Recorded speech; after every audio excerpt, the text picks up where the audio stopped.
السلام علیکم ورحمۃ اللہ وبرکاتہ۔ دوستو، تبلیغی جماعت کو لے کر ایک بہت بڑا موضوع آپ کے سامنے حاضر ہو چکے ہیں۔ دوستو، آج ایک ایسا موضوع ہے جس پر بحث عام ہے کہ تبلیغ والوں کا کہنا کہ گشت کے بغیر ایمان مکمل نہیں، کیا یہ دعویٰ درست ہے؟ آئیے مل کر دیکھتے ہیں۔ دوستو، بہت سی جگہوں پر سنا جاتا ہے کہ تبلیغی گشت نہ کرنے والا حقیقی مومن نہیں، یا اس کے ایمان نامکمل ہے۔ یہ بات روزمرہ گفتگو اور بعض حلقوں میں زور سے سننے کو ملتی ہے۔ اسلامی عقائد میں ایمان ایسے وسیع اصطلاح ہے کہ اس میں توحید، ایمان، کتاب، آخرت وغیرہ شامل ہے، اور عمل کی طرف بھی زور ہے۔ قرآن و حدیث میں ایمان کی بنیادی واضح ہے کہ نماز، زکوٰۃ، سچائی، نیک عمل، جہاں تک نصوص کا تعلق ہے۔ کہیں بھی ایمان کو صرف ایک عمل جیسے تبلیغ یا گشت سے جوڑ کر مکمل نامکمل قرار دینا عمومی طور پر ثابت نہیں ہوتا۔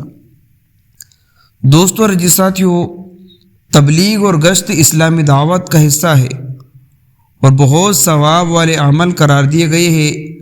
تاریخ سلف میں بھی دعوت عامہ کو مقام اہم رہا، مگر فقہ اور عقیدہ کی کتابوں میں عام قاعدہ یہی ہے کہ کوئی ثواب یا فضیلت والا عمل واجب یا ایمان کی شرط تبھی بنتا ہے جب نصوص واضح ہو۔ اخلاقی اور معاشرتی تنقید ایک الگ بات ہے۔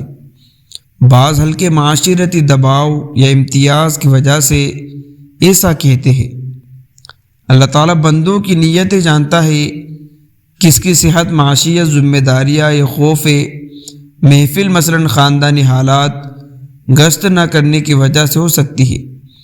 دین میں نیت کا بہت بڑا مقام ہے۔